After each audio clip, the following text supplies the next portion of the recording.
The air was soft with the scent of cherry blossoms, drifting gently through the open windows of the quiet studio. Cameras were off.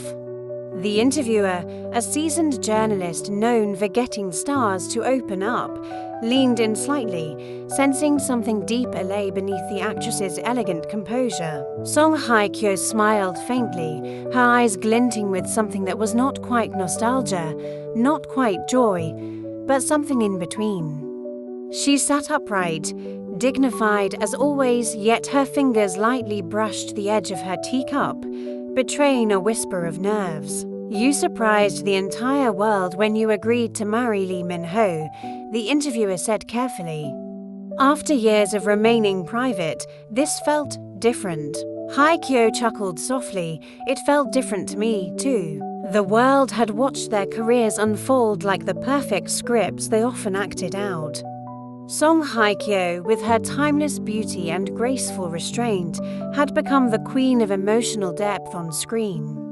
Leeminho, the global heartthrob, forever the charming rogue, had built an empire on charisma and intensity.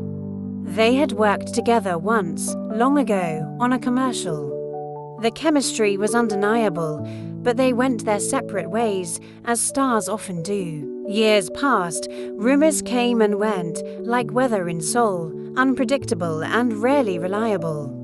But no one could have predicted the quiet announcement that landed like a thunderclap.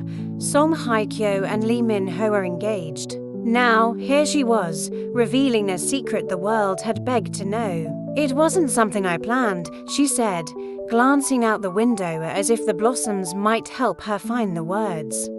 "I always thought I would marry someone quiet. Someone away from the cameras, but fate doesn't read your scripts." The interviewer leaned in. "So what happened?" She smiled again, but this time, it lingered. "We met again at a charity event." It had been almost a decade since the commercial. He was standing by a window, watching the rain, holding a glass of champagne like a scene from a drama. "I remember thinking, he's still so cinematic." She laughed gently at her own thought. "He turned to me and said, 'I remember you like spring rain more than snow.' I had forgotten I ever said that, but he didn't." Her voice softened. That moment made me pause. Because it meant he remembered who I was, not just the actress, not just the image, me. They reconnected quietly, dinners without PR teams. Walks along the Han River in hoodies and caps.